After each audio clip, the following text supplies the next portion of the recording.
அதே நேரத்தில் அவர் வந்த நேரம் 7 மணி என்றும், நாமக்கலில் இருந்து அவர் வரும்போது அங்கிருந்து ஒரு பெரிய கூட்டம் சாலையில இருசக்கர வாகனத்துல விஜயோடைய வாகனத்தை என்ன கூறியிருக்கா சார் உங்ககிட்ட என்ன கூறியிருக்காரு?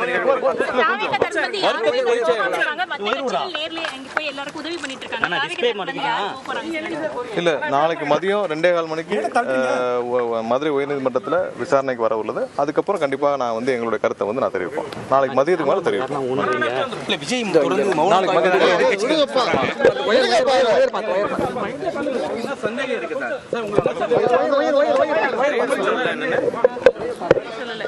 இந்த நிகழ்வுக்கு விஜய் என்ன கூறியிருக்கா சார் உங்ககிட்ட என்ன கூறியிருக்காரு?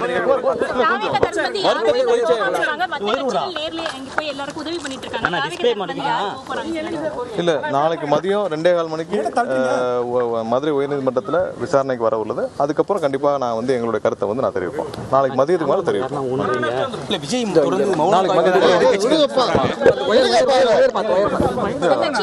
இந்த நிகழ்வுக்கு விஜய் என்ன கூறியிருக்கா சார் உங்ககிட்ட என்ன கூறியிருக்காரு?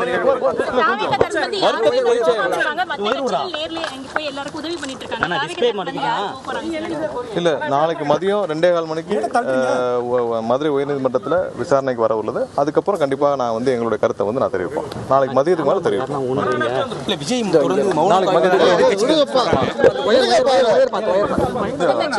இந்த நிகழ்வுக்கு விஜய் என்ன கூறியிருக்கா சார் உங்ககிட்ட என்ன கூறியிருக்காரு?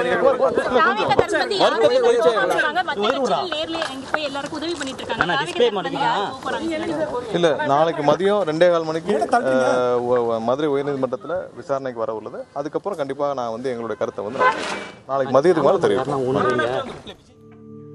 கரூர் சம்பவம் தொடர்பாக தாமாக முன்வந்து விசாரணை நடத்தும்படி உயர்நீதிமன்ற மதுரை கிளையில் தாவேக முறையீடு செய்திருக்கக்கூடிய நிலையில் அது தொடர்பான விசாரணை என்பது நாளை மதியம் நடைபெற இருப்பதால் அந்த விசாரணைக்கு பிறகு தாவேகாவினுடைய கருத்து மற்றும் நிலைப்பாடு குறித்து தெரிவிக்கப்படும் என்று தாவேகாவினுடைய நிர்வாகி சி.டி. நிர்மல்குமார் தற்போது செய்தியாளர்கள் சந்திப்பில் தெரிவித்திருக்கிறார்.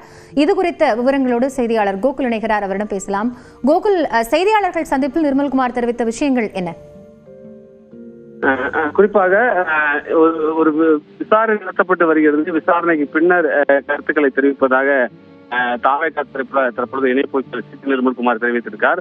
அவர் மீதும் வழக்கு பதிவு செய்யப்பட்டிருக்கிறது. அவர்தான் நீதிமன்றத்தில் காவல்துறையுடைய நிபந்தனைகளுக்கு எதிராக ஒரு வழக்கை உயர்நீதிமன்றத்தில் தொடர்ந்திருந்தார்.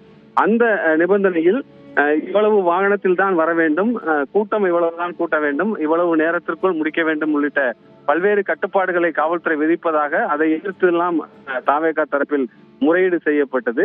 அந்த நேரத்தில் தான் தற்பொழுது கரூரில் இது போன்ற ஒரு அசம்பாவித சம்பவம் நடந்திருக்கு. ஏற்கனவே 2 இடங்களை கரூர்ல தாவேகா தரப்பில் கேட்டபோது காவல்துறை அந்த இடங்கள் ஒரு குறுகிய இடங்களாக இருப்பதால் அங்கு அனுமதிக்க முடியாது என்ற ஒரு அடிப்படையில் தான் தற்பொழுது இந்த இடத்தை வழங்கியதாக காவல்துறையுடைய பொறுப்பு டிஜிபி விளக்கம் அளித்திருந்தார்.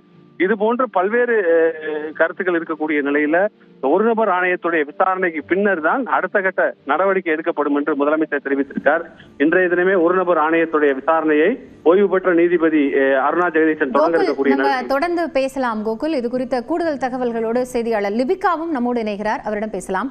லிபிகா, இப்போ தாவேகாவினுடைய இணை பொதுச் செயலாளரும் நிர்வாகியுமான சி.டி. நிர்மல்குமார் நாளைக்கு வழக்கு விசாரணை வருகிறது, அதன் பிறகு கருத்துக்களை தெரிவிப்போம் அப்படின்னு தெரிவித்திருக்கிறார். இந்த வழக்கு விசாரணையும் தாவேகாவினுடைய முறையீடு குறித்த விவரங்கள் என்ன?